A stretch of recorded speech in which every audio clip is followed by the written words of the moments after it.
Cancer has traditionally been thought of as a beast, an untamable, evil entity with intention opposing our own. And how do you respond to a beast? With strength and aggression.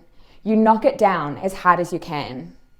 This is why treatments have often centred on finding the most potent killers and using them with as much intensity as we can.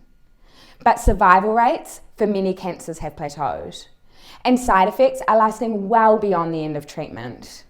So where have we been going wrong?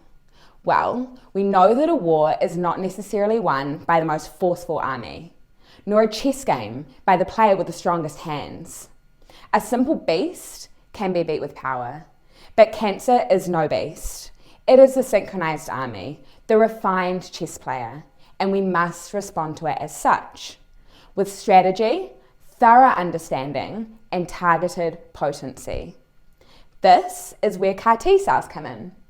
CAR T cell therapy works by removing the patient's T immune cells, the killers of the immune system, genetically editing in a cancer-targeting receptor, and then reinfusing those cells back in, where they can now specifically target and kill cancerous cells.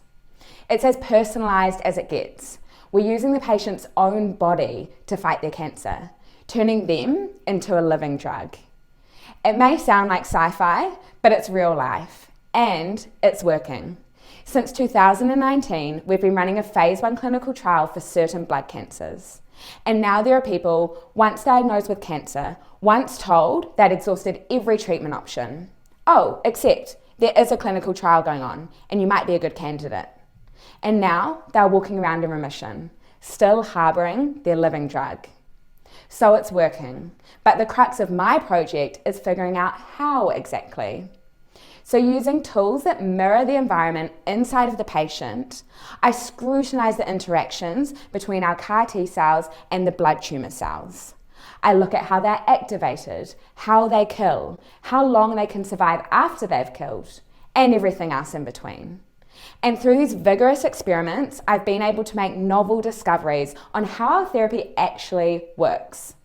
Discoveries that are not only helping us to interpret the results of this current trial, but that will also help to inform where this treatment could be of use in the future. For example, in other types of cancers. And in all areas, optimism is high.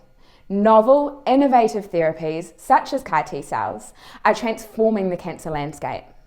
And so it seems, in understanding that the nature of the beast is that it really is no beast at all, we may finally be able to overcome it.